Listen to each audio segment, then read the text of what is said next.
This is Arcia, faculty over with Santa Rosa Junior College paramedic program.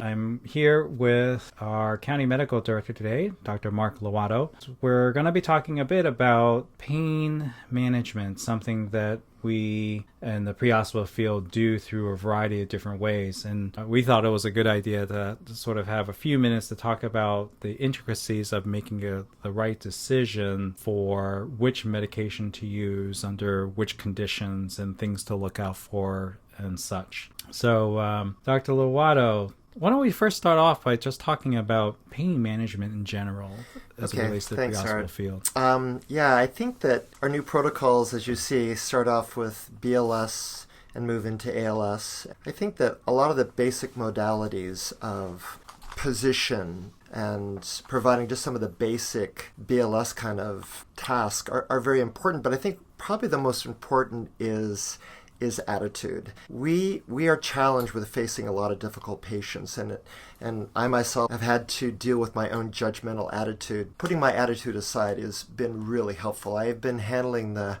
complaints of care in my ED for over 35 years.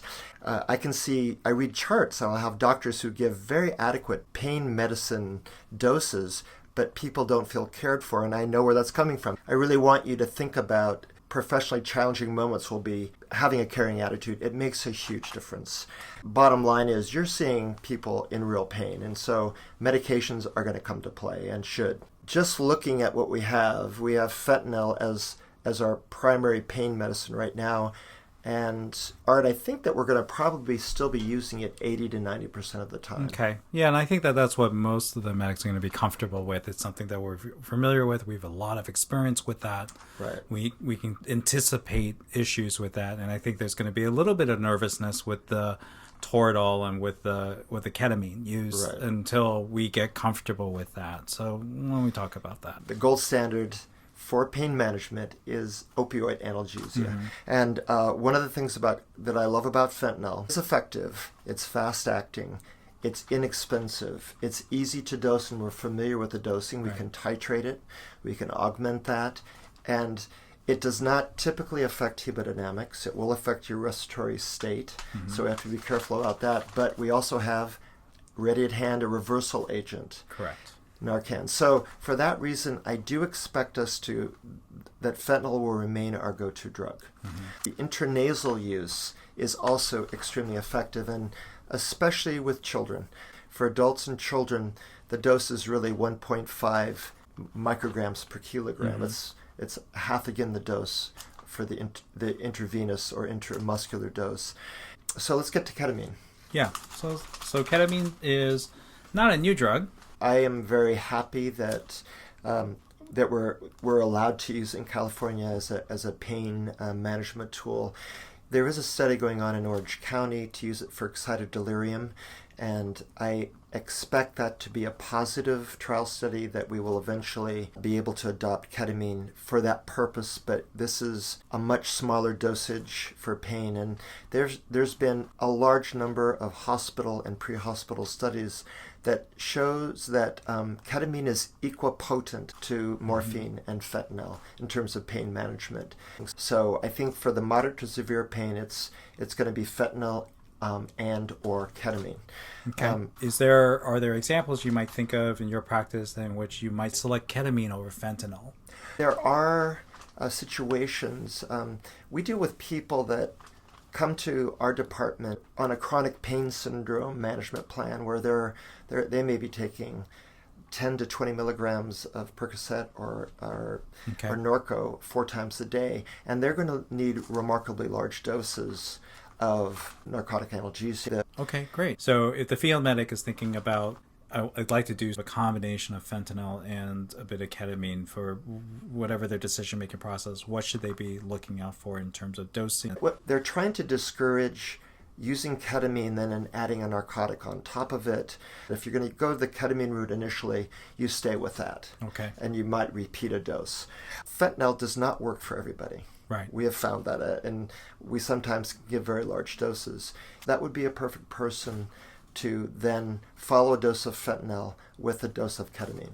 There are some folks that like to deliver a combination of smaller doses of fentanyl with Versed Right. as a way of enhancing the effect of fentanyl. How would you compare ketamine with fentanyl with that? I know that's a practice that's out there that I can appreciate as effective, especially if you're talking about an elderly person who is on the floor. They have a femur fracture, or a hip fracture. You give them some fentanyl. They're having a lot of spasm, and you just want to help them move. I think that's where I'm seeing some use of a benzo, like midazolam. Mm-hmm. This could be an opportunity to use ketamine in addition to fentanyl. Mm-hmm. So we have to be careful in that elderly group, especially with midazolam. That we know that a lot of elders are at baseline a little bit dehydrated. Even a small dose of midazolam can drop their pressure. So we want to be careful about that. Be prepared to give them some fluids if you do that. One of the nice aspects about ketamine is that it does not affect hemodynamics. In fact, it could raise your blood pressure a little bit. Right. It almost never lowers your blood pressure. What other side effects should crews be looking for in ketamine? The two major ones, there's really three. The ones that are the most unpleasant for the patient are dysphoria. The people just feel worse. They feel restless. They're not happy. This drug made them more uncomfortable. Mm-hmm. It's you didn't hurt them. You're not going to stop their breathing, but they're not going to be happy. They can get nauseated if it's given quickly, and sometimes their pulse can go up a little bit. I think the elderly patient is probably going to have more side effects, especially getting into the K-hole a little bit than the younger patient. So older patients, consider that. Are there any other factors that maybe one should consider? Just be a little bit more careful. Make sure you give it slowly. See how they do. You have an infusion over 10 minutes. So one of the things that you pointed out was that the rate of infusion to really follow closely, to not try to push this any faster than what the infusion rate calls for. Probably the minimum is the dose over 10 minutes. That'd be very safe. Anything else about ketamine we should know about? Yeah, I have found it remarkably helpful in IV drug users who have a very high tolerance for narcotics. And this affects an entire different receptor than narcotics does. Mm-hmm. And so I think the ketamine could be ideal in those situations. So then we have our third pain management drug, Toradol, ketorolac. Toradol has a lot to offer us. We use it a lot in the ED, and I think it's primarily for mild to moderate pain. There's one place with very severe pain where I think it is the drug of choice, and that's in renal colic.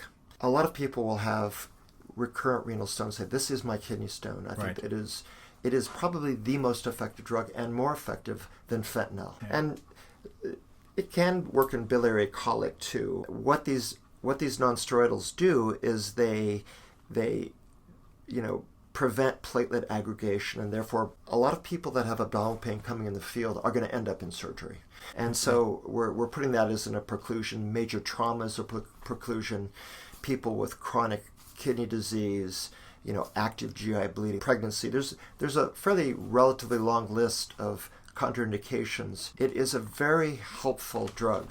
If you feel like you're being played a little bit, we have those feelings sometime that this may be someone gaming for narcotics, and this does happen. Toradol is a beautiful drug which can be very effective. It's been shown to equal in close to a narcotic analgesic effect, so that would be a good drug for them. It's a great drug for younger people. The doses are very simple. For the adult, it's always 15 milligrams IV and always 30 milligrams IM, and it'll be in hand heavy for kids, but it's very simple dosing. It doesn't have hemodynamic or respiratory effects, and it can be remarkably effective. People are now experimenting with using the current intravascular dose we use, IN, to see if it's effective. Right. So there's a preclusion. We're not allowing it currently for patients under 2 years old or over 65. Okay.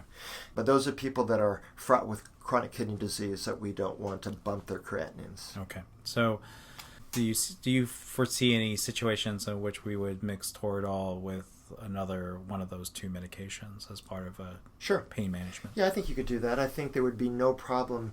You started out thinking, wow, could Toradol help this person? You could give them a dose of that. The onset of intravenous toradol is very rapid. With intramuscular, unfortunately, the intramuscular dose of toradol is a lot less defined. It's much more variable. So you may have to really wait 15 to 30 minutes. So intravenous toradol, the peak effect is in several minutes. So I think you can tell fairly quickly.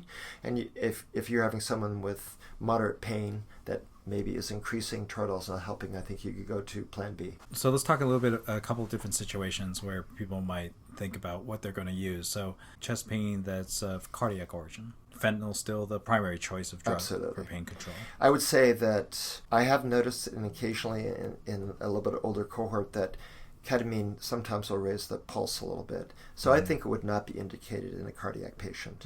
We talked about abdominal pain, but it's worth reemphasizing. So someone with abdominal pain that you really can't make a good differential on. Right. And you want to help manage that pain. Sounds like either a fentanyl or ketamine or combination and avoid. Exactly. I think the toradol, there are people that with kidney stones have flank pain that's sometimes rated around to their abdomen, and their abdomen's benign almost always. It's not tender. Okay. How about a headache? People with severe headaches, that your suspicion for a hemorrhagic stroke is really low. Right. Migraines or tension or some other form of head pain. Right. What do you think about that? Well, it's interesting that, we've moved to migraine cocktails in the ED, and they're typically ketorolac, Benadryl, and Zofran. So we have all those. Nice. You do have to be wary, though, because,